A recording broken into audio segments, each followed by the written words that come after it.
Kalimera, kalispera, kalinichta. No matter where in this wild, wacky, and sometimes wonderful world you might be, thank you for making the Highbury Squad part of your day. Does anyone remember beating Manchester City 5-1?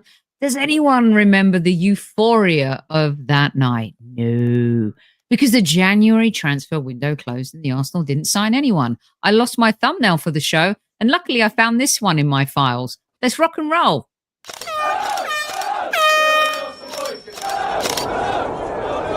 Mind the gap between the train and the platform. Please stand clear of the discussion doors. The next stop is Highbury Squad.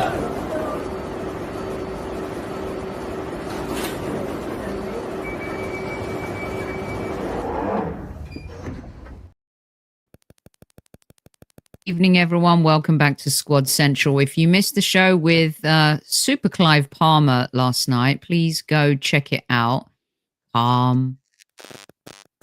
Velvet voicey. And this is what tonight's going to be too, because I have two of my favorite humans in the house to talk about the Arsenal post-January non-transfer window. Welcome back, Albert JTV. Is that my mic making that funny noise? I can hear it too. So it can only be one culprit. Is that you or me? It must be Albert. A little buzzing thing. I can't take my cat. Why are you freezing in time? Why is Tom freezing? Why is Albert got no... What's happening? No, I'm here. Sorry, I'm here. Okay. All right. And Tom's frozen. I don't know what's going on. Tom, you're here, but you're... I'm going to refresh. I'll be back in a sec. Hold okay, on. Refresh. Our chief flight officer. Can you hear a buzzing there, Sophie? No, I can't. It's Canton. It's Tom. Oh, no, I can hear it. It's not Tom. But don't go anywhere. It's fine. I can live with it. It's like having a mosquito around. Basically, it's like the January transfer window. It's like this gigantic mosquito that just goes bzzz. So I feel like my chair's too high. God damn, what's happening? Good evening, squaddies. At ease. What's happening? Maybe it's because you were in the top left-hand corner, Tom. Shall I leave you down there right now? Yeah, I don't mind. I'll go in the basement. It's all right. I love it. I can hear you. You're not freezing. Albert, you're not buzzing. And Lee will be joining us in a little bit. He is out and about doing some bits and bobs, but he will be joining us. Yellow card to Tom for freezing. Now, I did yellow card David Ornstein, and I yellow carded Clive Palmer. Mm-hmm. Could they were late. I don't know if we can yellow card Tom for freezing. Is that my control? What's that about? That'd be a proper PGMOL yellow card. That would be something completely out of my control and being booked.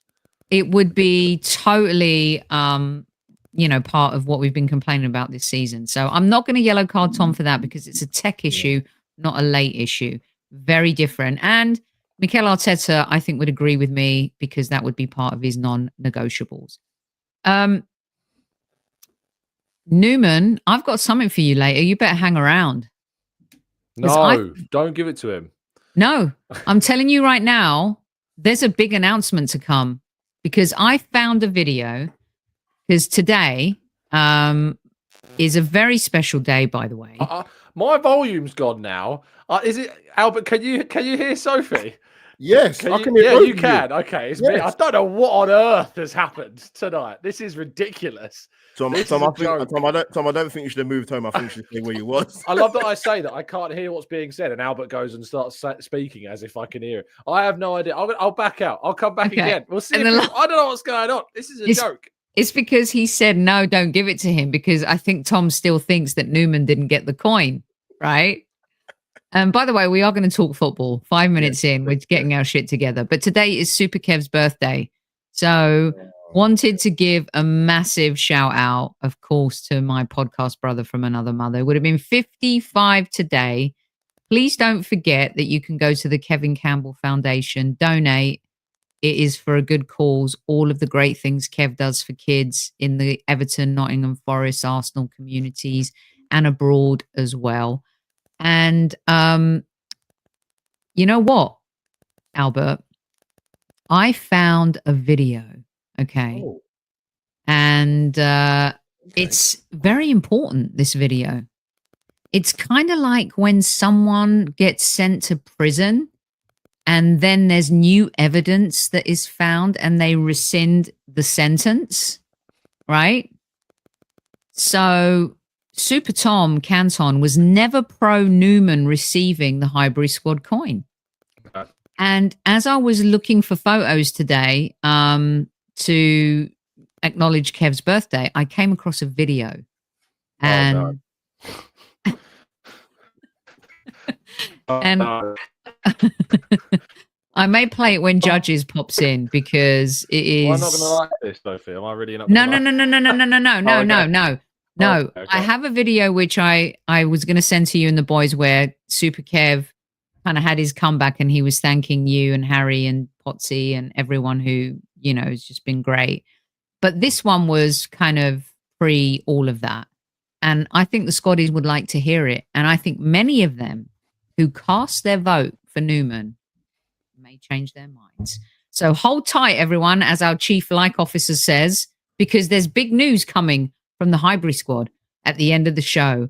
I smell something rotten. Yes, Newman, you should smell something rotten. And speaking of rotten, Albert, Arsenal fans in this transfer window have been dealt the rotten card. I feel very fine about the transfer window. Maybe I'm in the minority. I posted something last night saying if you can't have the lobster roll for dinner, why would you settle for a fillet o fish? And I believe that there's some incompetence in between the owners and the manager. Albert, how do you walk away from this January transfer window? I must say, Sophie, to start with, I don't know what the people feel like in the chat. I did say we sort of had this kind of conversation regarding the January transfer window when results were, or the football wasn't ideal, but I think some Arsenal fans or sections of our fan base were looking at January as a savior. And I said, no. If you look at Arsenal's dealings during the transfer window in January, you go into it with caution, is what I said.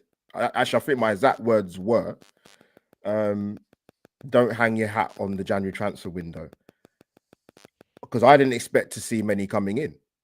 And I say that even on top of the fact that some of the injuries that took place to certain key players that were missing from Arsenal's first team, I thought at the start of the window we would bring in one, but I said, don't ask me in what position because I've not got a clue.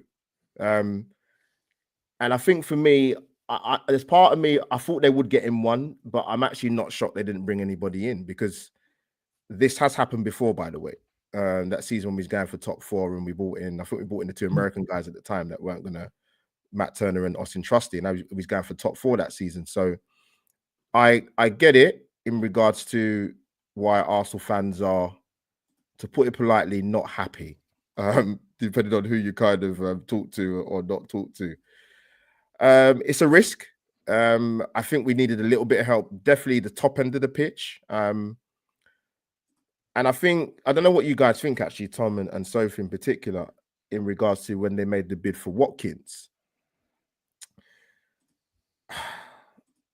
And I get why some fans might possibly think they wanted to be seen to be doing something. Now, if you want to believe what you want to believe in terms of, Villa said, look, 60 million and you can take him, he's yours.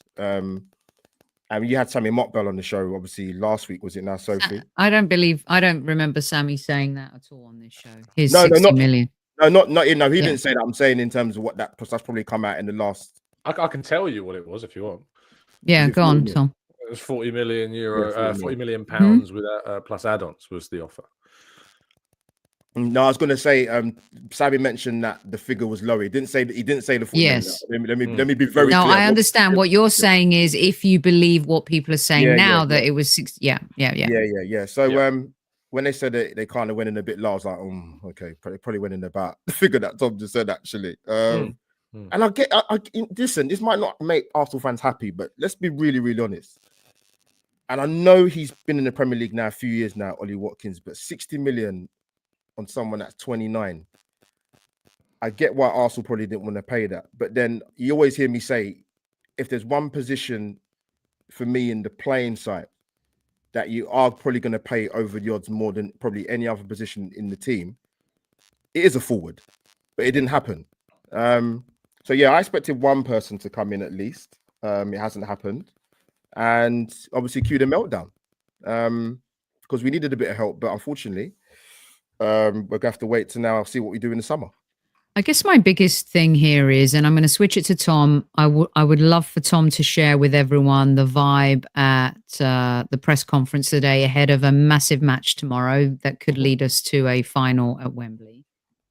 And also when I see you're never going to get Sesko, forget Isaac, right? Can we just park the Isaac bus somewhere in Mars maybe for now? Just forget about that. Gyökeres, never going to happen. Any of those, none of those. So when you look at the players who are available in this window, ask yourselves honestly, Arsenal fans, do any of those players upgrade or improve our squad? I do believe Ollie Watkins could have added another layer, but when you look at all the players who have gone on loan or been sold, would they even get into the starting 11? And if someone got injured, do they elevate the squad? Tom, talk to me a little bit about today, what the vibe was, what the post-mortem felt around the press conference, the training facility, etc.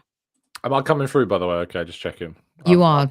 Testing, 1, 2. Every application I had open just to... Ground control to Major Tom.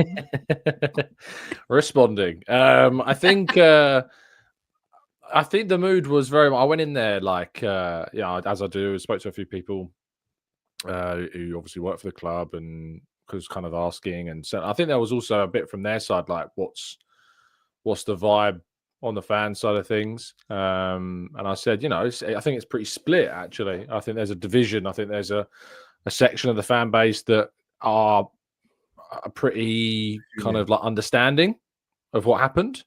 And then I think there is another side of the fan base that are not understanding of what happened. I think I'm leaning slightly more towards the latter. I think that Arsenal have failed in this window, like categorically. The January transfer window is a failure, and I don't mean it in like a binary way of like if a signing came in and suddenly it was a success, but just in the sense that the manager has been more open and and kind of public and outspoken on the fact that we needed a forward, that he wanted a forward, and that we were short, and he's not been delivered that by the people that are in charge of delivering those players. Now, he was very much kind of like, we tried and we were active and we looked at options, and in the end, we didn't get what we wanted. And he said the words, I think he said along the lines, he was asked about kind of the people behind the scenes. He said he thinks they've done a very good job. I don't agree with him. I don't think they've done a very good job for him, because they've not delivered him what he needed. They've not delivered him what he asked for, what he wanted. And for that reason, it has to go down as a failure of a window.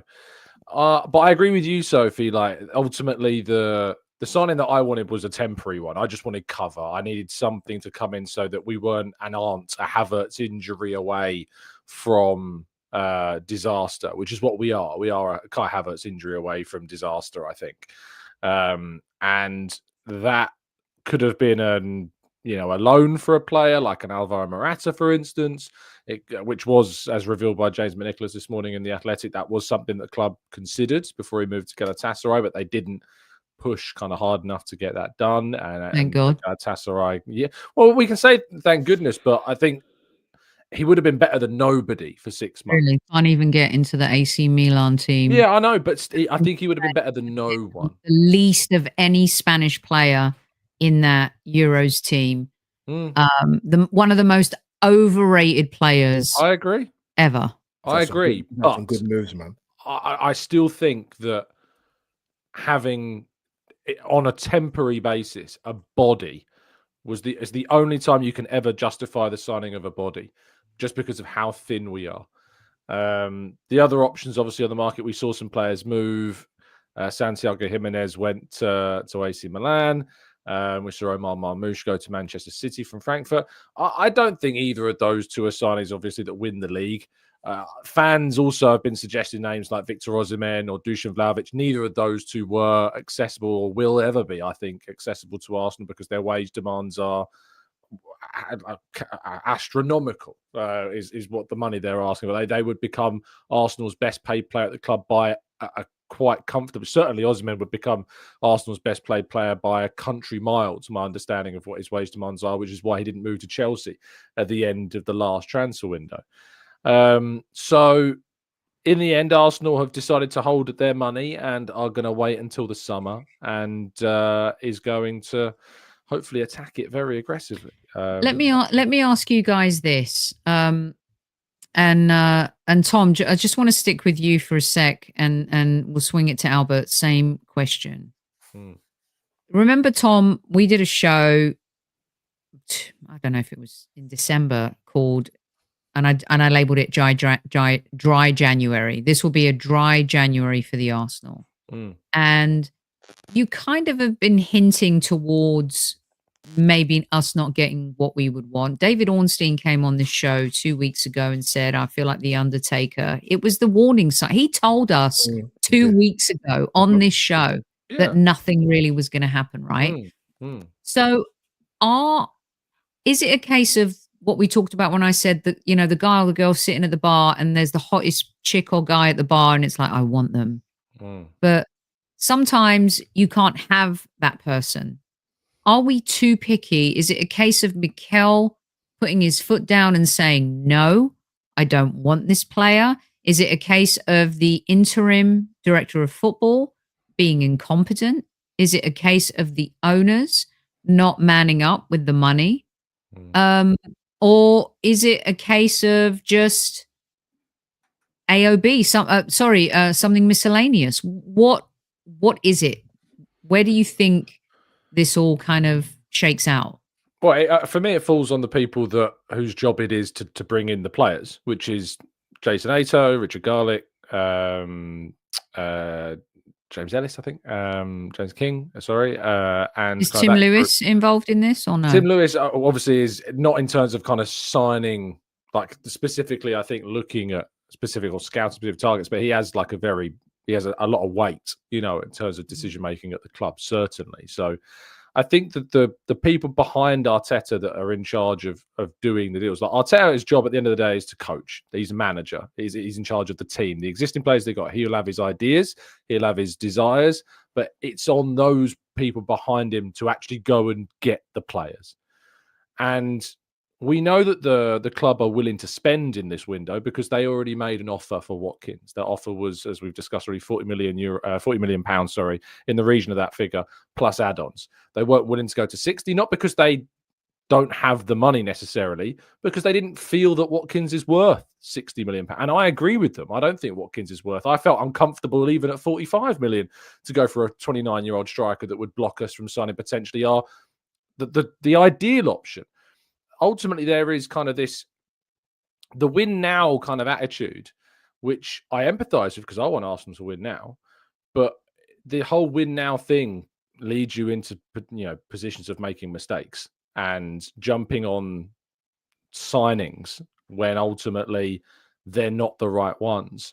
And Arsenal and Arteta in particular has obviously always been very keen on only getting in players that they're willing to put a big investment in if they're going to be starting figures in this team, you know. And it's very rare that we've put a lot of money down on a player that is not then a starting figure. In fact, the only one really is Fabio Vieira. He's the only really one we've put a lot of money into that isn't in our starting lineup and getting us into title races. So yeah, that's kind of it. Albert, what's your take on kind of, you know, not signing anyone in January? And let's be honest, for me, it was the most boring January transfer window ever. I think it was more boring than last year. And I know Man City signed players. I know Manchester United sent Rashford away. Aston Villa probably made the most exciting moves of any team. But what's your take on who's to blame?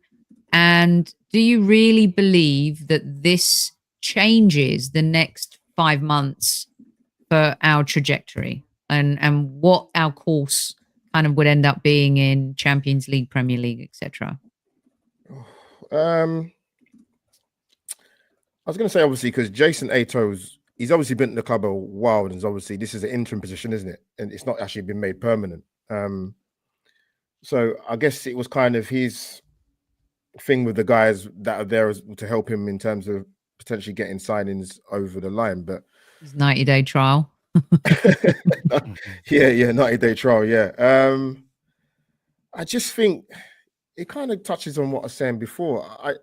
It's hard because I didn't come into the window with the greatest amount of confidence just because of what I've seen Arsenal do before. I'm kind of with Tom in terms of leaning towards the side of the Arsenal fans that were saying we do have to bring someone, and even if it's not going to be a permanent and chuck the kitchen sink at it, that's fine. I can live with that as an Arsenal fan if you don't want to chuck money down the drain kind of thing. But I don't know in terms of the links with Tom will know better in terms of the guy that's gone to Tottenham. Is it Matthias Tell from Bayern Munich? Was that a viable option? I'm not too sure, but Arsenal explored it.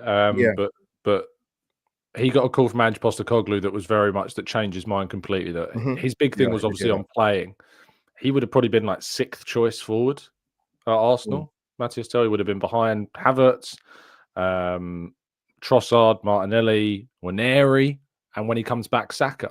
So he would have been behind 5 players in terms of potential minutes. So a move to Arsenal never really worked for either team. And I think what you just mentioned there, I think I'm just thinking out loud in terms of what maybe they were looking at it in terms of Arsenal, that in terms of Waneri is obviously there. I hope they're not banking on the fact of when Saka comes back, because we don't know how he's going to be when he comes back, to be honest with you. It's a gamble. It's a risk. It is. I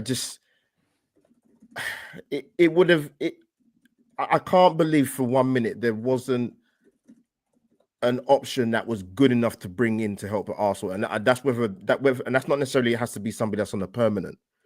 Because I think sometimes I'm going to speak for myself and not probably for the wider Arsenal fans. When it comes to January transfer windows or summer windows, you almost get that impression sometimes it's a case of it's always one more window, or there's always a summer window. I don't think Arsenal. Albert, I want to examine this just a little bit because I've heard this a lot. Like it's the next window, right? The reason why I think fans say that is because we haven't bought a striker yet. But if you look at like the summer window, and also it's tainted with the Sterling lastminute.com move, right? But if you extract those two, the club have invested.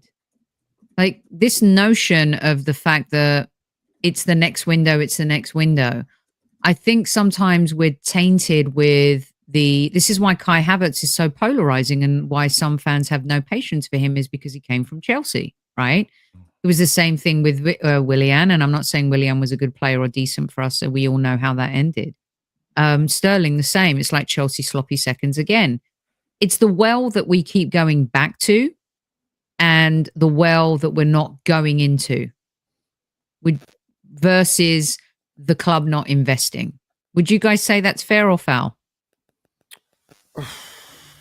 I mean, Marino, Calafiori, did we make a mistake, in the sense that Marino money could have gone towards a forward? Because I'm happy with Calafiori. I'm so glad that we have. Again, the question is who, though? Like, who last summer? The market in terms of centre forwards has been derelict, like, for quite a while. Like, Arsenal absolutely need to find that centre forward that is going to take them to the title.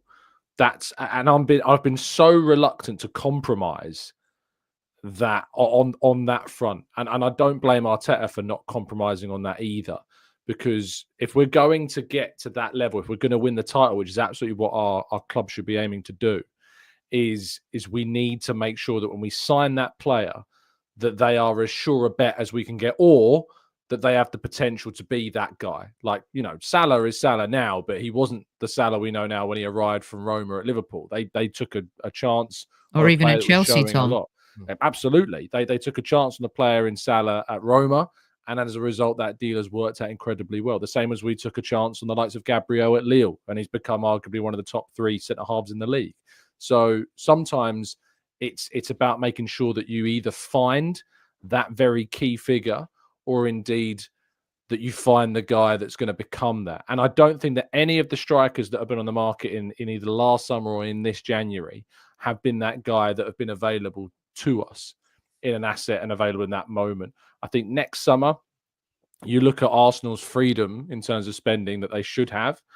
If Newcastle fall away from the Champions League, I know you want to park the Isak stuff, but let's say hypothetically they don't qualify for the Champions League next season, that still could be an avenue. If not, Arsenal are very well placed on the Benjamin Sesko front, a player that is extremely highly rated, and quite rightly, because his numbers have been an absolute joke in terms of kind of what he's producing from a finishing standard point of view.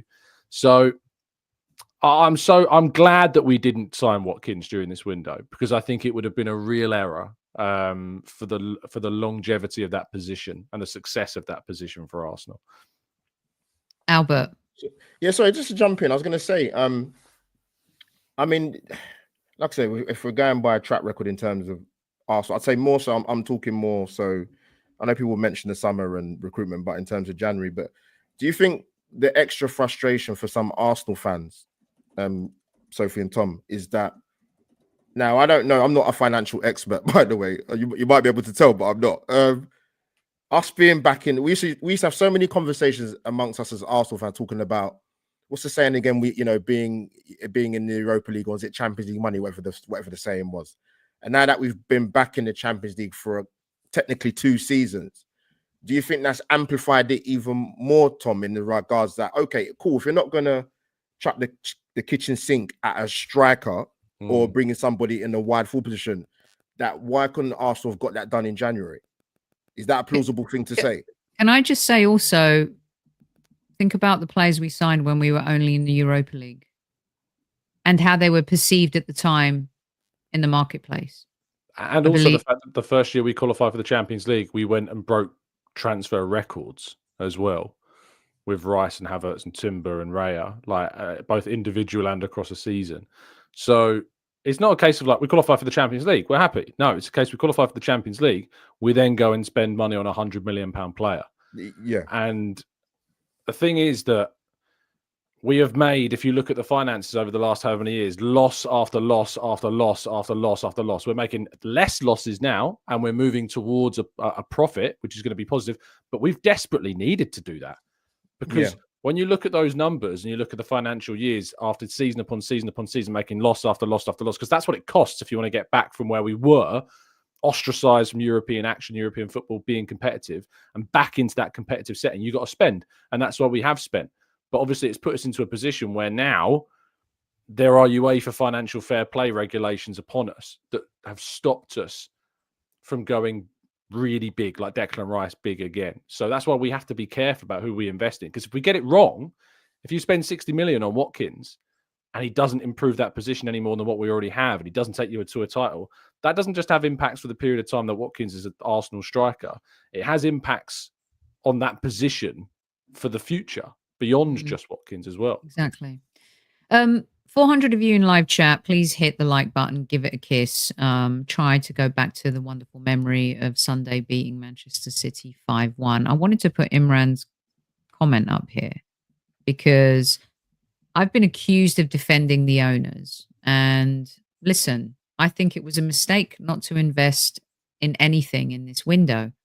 But I also believe that maybe, just maybe, the club think there's enough to go as deep as we can in the Champions League. And I'm not saying they put their hands up in the Premier League, but not super investing makes me believe that they think the Premier League season might be lost to Liverpool. Not saying they would resign themselves to that. Mikel certainly wouldn't, but maybe the powers that be have, and they've said, listen, is it worth it? And I've seen this happen in business before, right? So I wanted to put this up. The Cronkies aren't entertainment people.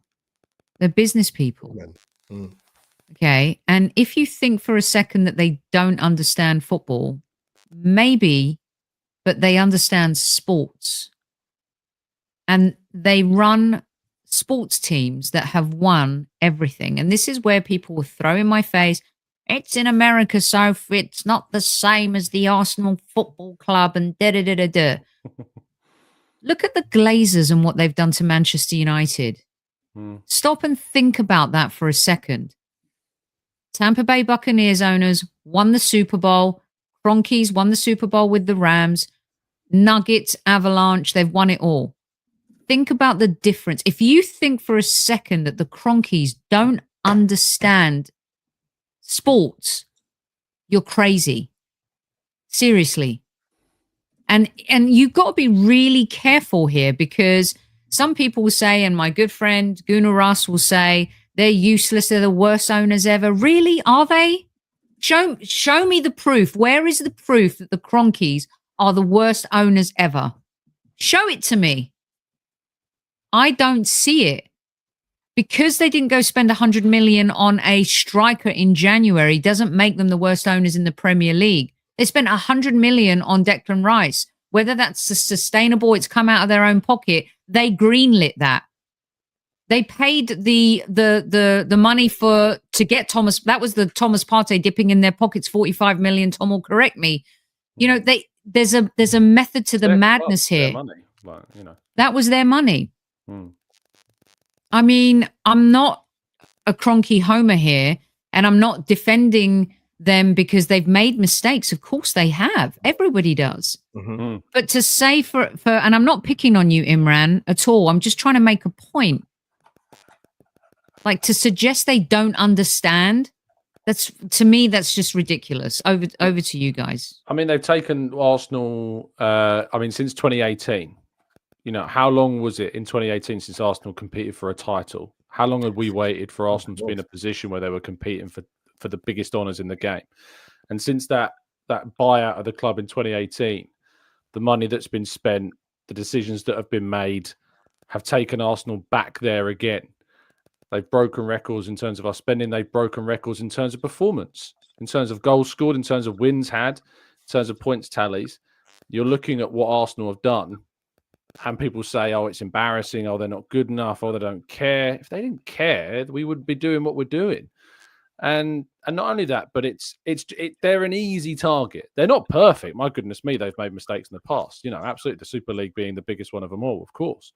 You know, they've made some huge, huge errors. And I have sincere worries about the future of football and where we stand in terms of playing domestic home games, for instance, abroad, and what the stance would be on that. I've big worries about that after Josh Kroenke promised Arsenal fans that he would never take a Premier League home game away from the Emirates after the Super League fiasco. So I have big worries about that. But those that are getting to the end of this January transfer window and saying, oh, Kroenke's blah, blah, blah, blah, blah, stick your chest out, you know, scream into your window. That's not been the issue. It's not been about the ownership putting their hand in their pocket this window. That's not been the issue, because as we've talked about, they were willing to put the money on for Watkins at the price that we valued the player at. And I don't see many people justifying a £60 million deal, but we did justify a 40 million plus deal for Watkins. That's what we justified that, because that's what we thought it was valued at. So they were willing to go and spend that money. But they weren't willing to, well, not they, but the club, those that are making the decisions, those that are actually deciding who it is, because Josh Kroenke is not sitting there going, oh, I think we should sign Watkins. That's not him. He's not doing that. Exactly. That's not his job. They're business people, as you said, and they delegate to people that know what they're doing. And the people that they've delegated to have taken Arsenal to where we find ourselves now. How much did we pay for Mikel Merino? Was it 25? Between A bit more 25 than and that. 30. Yeah. I think around 30, I think. Around there. I remember speaking to somebody at the club, and this is where I want fans to know that we're not just blindly throwing money around and doing. Thank God a lot of fans don't run the transfer business, Albert, because I spoke to someone and they were like, Mikel wants Mikel Merino. This is the price. This is our evaluation. We will not pay 1 cent more. And they didn't pay 1 cent more. And they got the player for the value they believed that he held in the marketplace. And I think, like, that's a good thing. Learn from the Pepe mistake. Learn from some of the other mistakes. They made a mistake, I think, and I said it at the time, Fabio Vieira, huge mistake. They have made mistakes along the way. But if people think the Cronkies are choosing these players, no, they're just signing the checks, Albert. Yeah, and that's the thing. Like I have this discussion with so many people, as I'm sure people in the chat, and Tom and Sophie hear it all the time. Now you know my thoughts on the strike I've wanted at Arsenal since December 2023, but I unfortunately I don't have that power at Arsenal to bring him to the football club. Mikel he knows the players he wants. We can have the discussions. Of course, we can have discussions if we want to join Arsenal, wingers, Nico Williams, Osherman, Gyökeres. But sometimes we have to be honest as Arsenal fans, right? Now, it's clear that in terms of a striker, whether you like it or not, Sesko's the man. Now, I don't know what your thoughts are, Tom and Sophie, about him, but I'll let Tom take this one because I know he's a fan.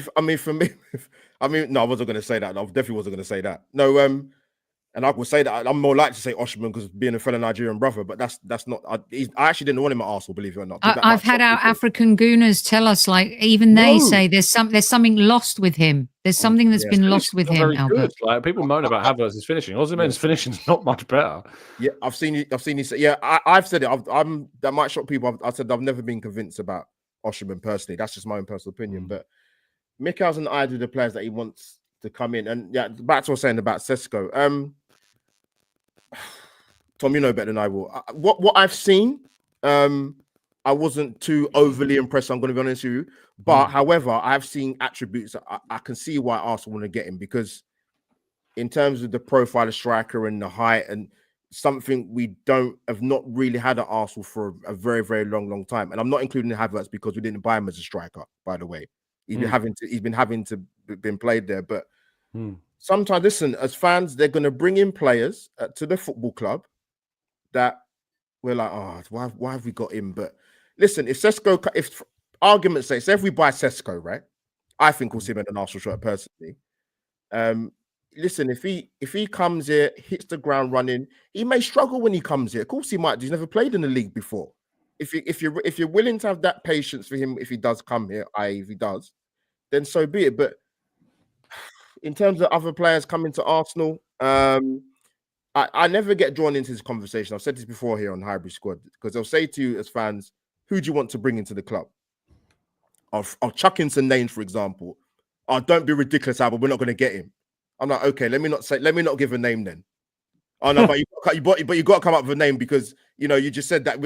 I said, but then it's not my responsibility to bring in players at the football club. If they brought in Gyökeres tomorrow, I'd be ringing Tom every day saying, look, I'm so glad we've got him. I can't believe we've got him. Arsenal done the business, whatever. But football doesn't work like that. Sophie, we did a show not so long ago talking about unbelievably finances, believe it or not, Swiss franc, the rest of it. But I think sometimes, I'm not saying Arsenal fan, you have to go and sit there with an encyclopedia understanding finances of football because you'll be bored to tears. But I think sometimes I'm guilty of it as a fan, thinking, just Arsenal, just pay the money, particularly with a striker anyway. But sometimes you've got to think, you know what? I know people mention Jonathan David. I'm like, no, not for me. Sorry. But it's hard, man. Like, we're fans of the football club, and I know, Tom, you do the job you do, but you're probably thinking at the start of the window, Arsenal are going to bring in at least one player. At least one. Maybe you thought that. I don't know, Tom. I don't want to put words into your mouth. But yeah, I don't know. What are you guys' thoughts about Sesko, for example, in particular? I'm going to have to shoot after I answer this question, Soph, by the way, just a heads up. Yeah, no worries. I think if you watch the guy, and because obviously we've been linked to him since the summer, I've put a silly amount of time now into watching more and more of the guy, and also looking into his data as well, which is, I think, obviously a big reason why Arsenal are also very interested in him. Stylistically, I think he fits very, very well. He's good on the ball for a tall guy. He's got good technical ability.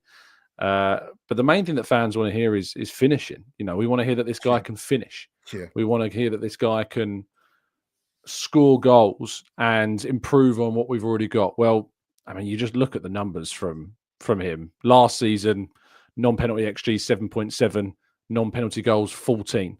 This season, non-penalty expected goals 4.8, non-penalty goals this season 8. He's outperforming his non-penalty XG by loads. You look at his goal per shot. This season, it's 0.24. Last season, it was 0.3. For reference, Havertz is about 0.17. Osimhen's about 0.16.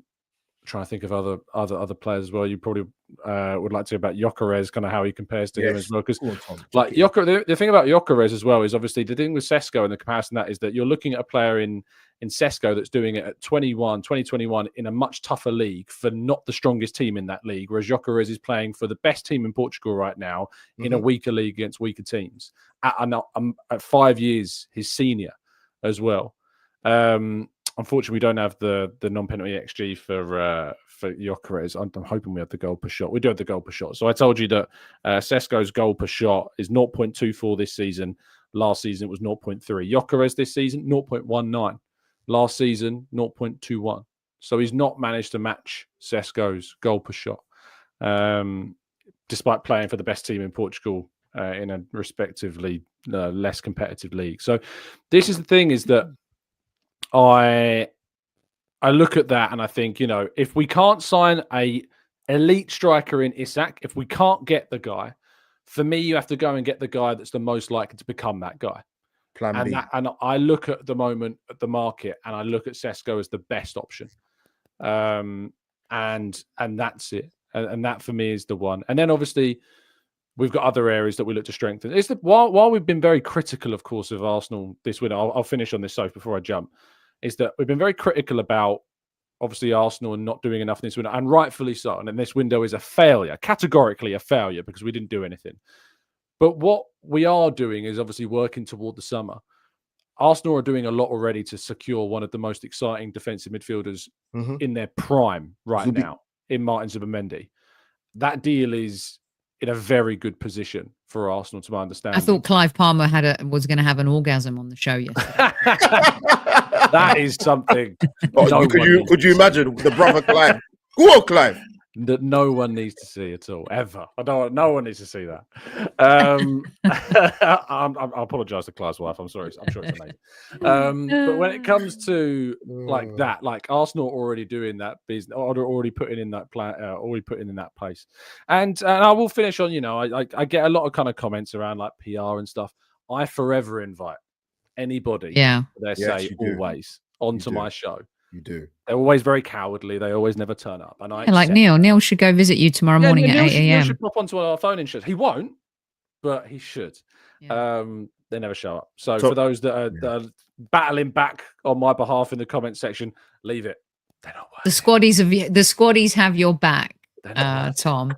And I mean, we get you, me, and Harry, and apparently you've got brown envelopes coming. Not me, not as much me, but you and Harry are earning a lot more with your brown envelopes than I am. So it appears. Rolling in it, Stove.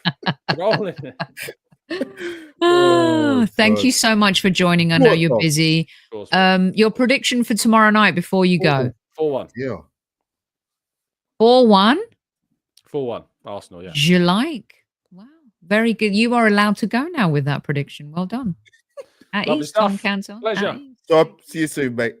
See you later. Love, Tom. Brilliant stuff. The other thing I wanted to talk about before we disappear, I'm not sure if our good friend Lee Judges is going to be able to make it before the end of the show, but he was hoping to. He did have No, I'm not Newman. Cheers, Tom. Getting a lot of love in the house. Thank you to Tom, who gives us the insights. And you know what? I'd like to see some of you guys. There's nothing more difficult. I'm telling you right now, you see it all the time. The reporter that asked Graham Potter the question about like transfers and stuff. Yeah. And sometimes media people are, they don't choose their right moments, Albert. There's no doubt about that. We've seen it a lot. But as the press conference, if you don't get chosen first, as the press conference is evolving, you need to have it's like being back at the club when you want to go for the hot chick, but she's already moved on and you're thinking, you know what? Hold on a second. She's nice. Yeah. But if I can't get the blonde, maybe the brunette's available. If I can't get the dark-haired guy, maybe, ooh, look at that guy. Look at that Polynesian guy over there. You know what I'm saying? Yeah, I do know what you said. I do. And it's hard. It's really, I've been in the situation. Listen, I don't know if I told this story real quick, but it was Kobe Bryant's last ever media event. And I just so happened to, be there, right place, right time. It was before MLS new season started. His drink company, Body Armor, was doing a collab with the league. And we got to ask him a question. And we're kind of lined up. And the guy ahead of me asks him this question. And Kobe literally said, dude, you get the opportunity to ask me one question and you're going to answer that. And all of a sudden, I'm like sweating because I'm thinking, oh my God, do I have the right question? Should I change my, you know what I mean? And luckily it worked out and we had a great chat. But these things, it's not easy. You've got to be ready. And I'm not like backing up the media here. People are going to think she's back in the Cronkies, back in the media, blah, blah, blah, blah, blah. It's not easy, Albert. It's not easy. No, I hear you.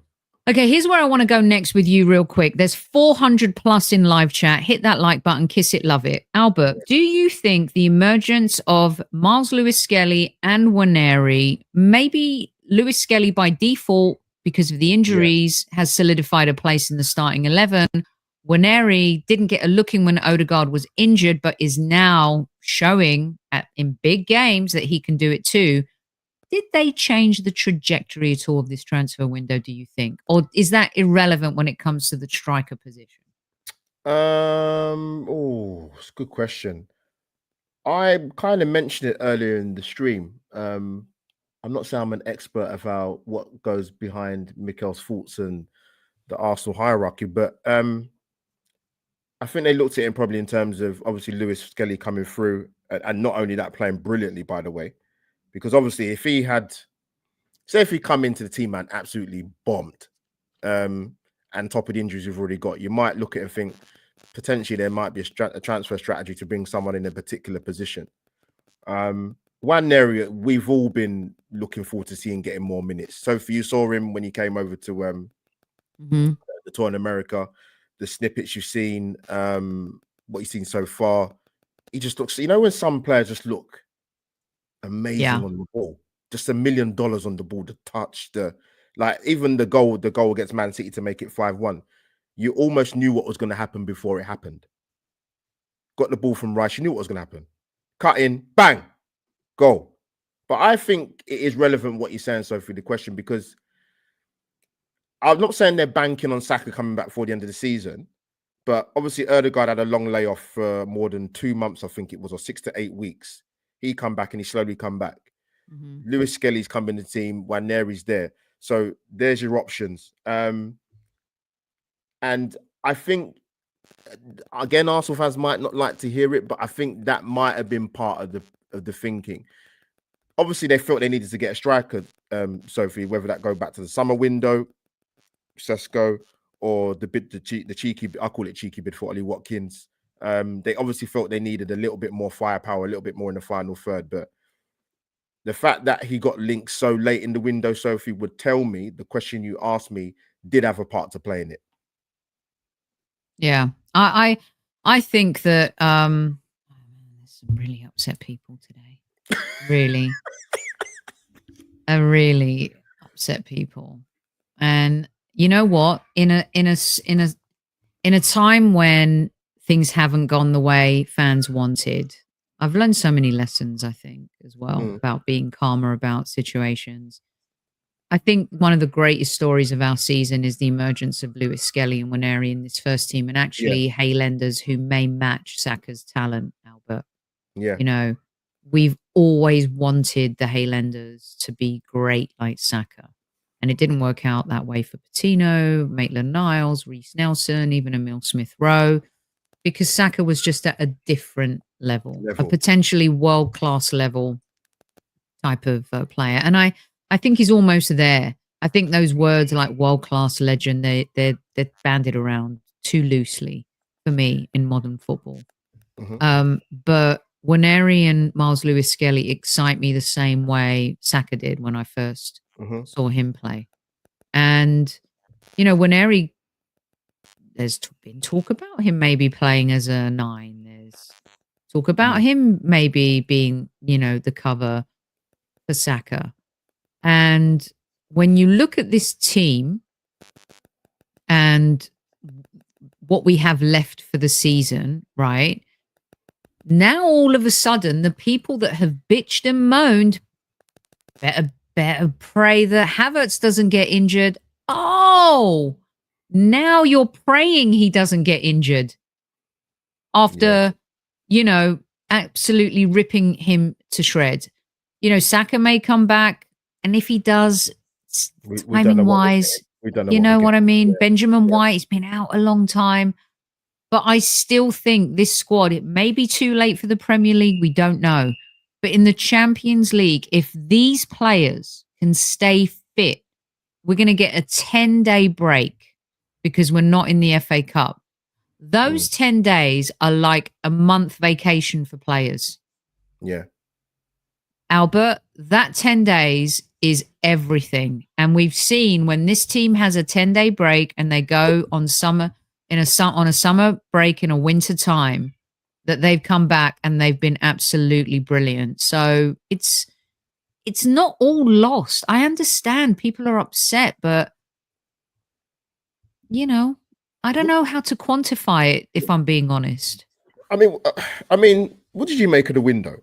Was you surprised? What no, Arsenal I wasn't surprised at all. I was, after the interview with David Ornstein on this show, I was like, we're not doing anything.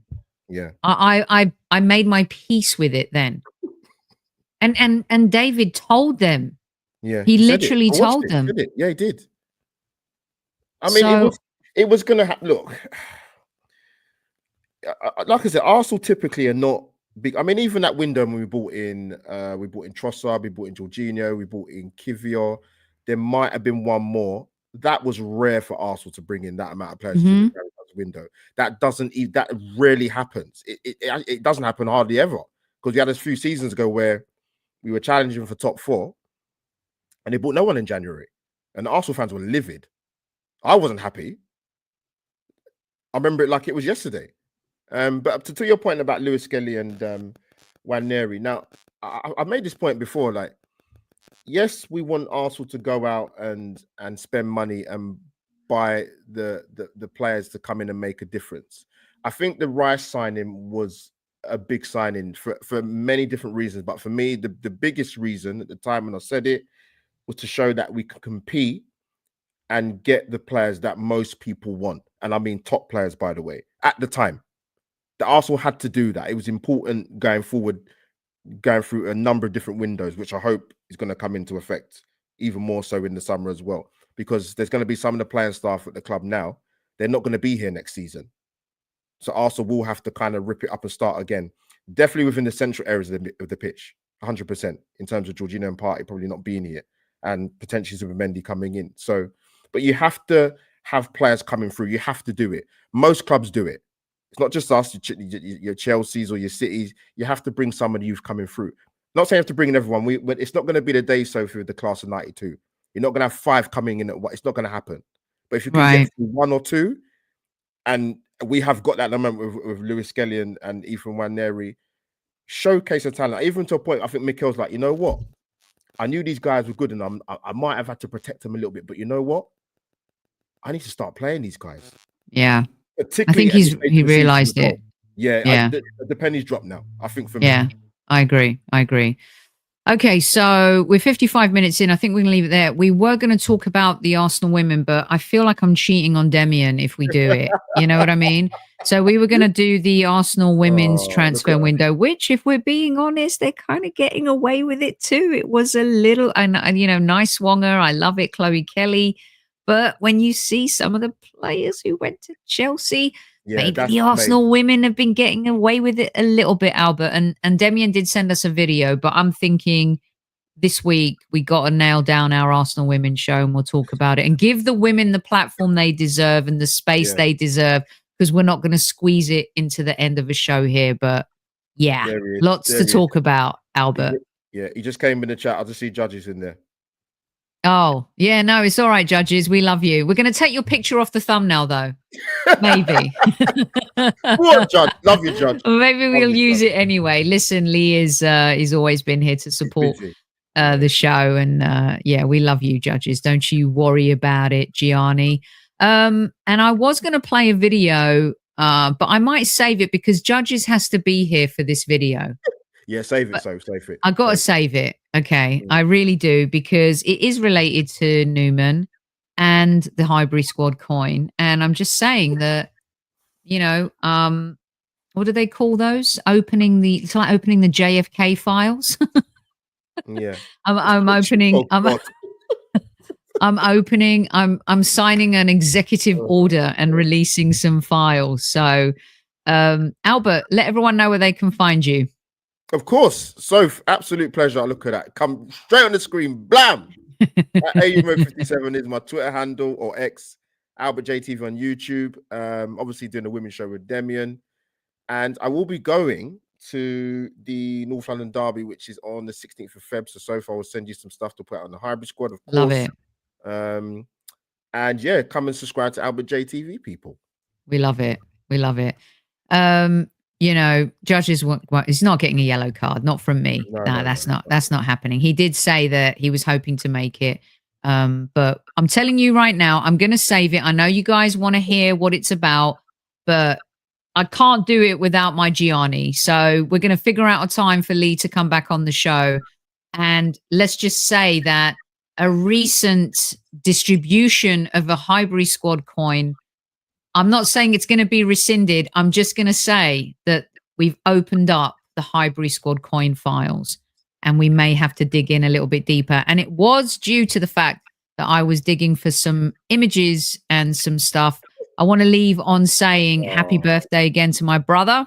Love him. 55 today. And we love him so much. We miss him every single day. Please don't forget you can donate to the Kevin Campbell Foundation.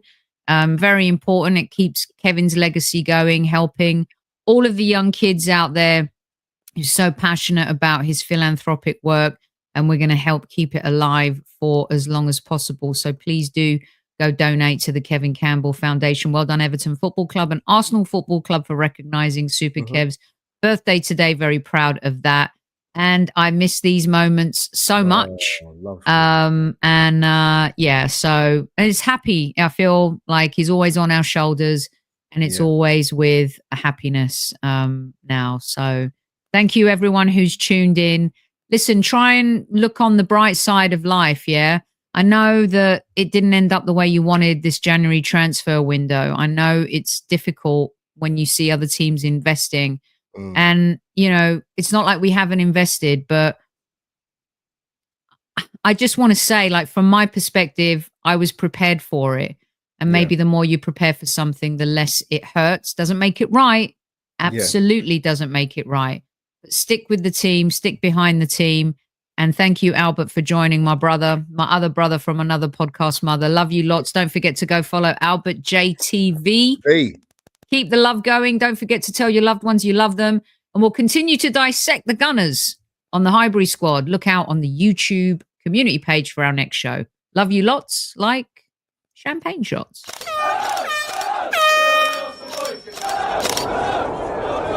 Mind the gap between the train and the platform. Please stand clear of the discussion doors. The next stop is Highbury Squad.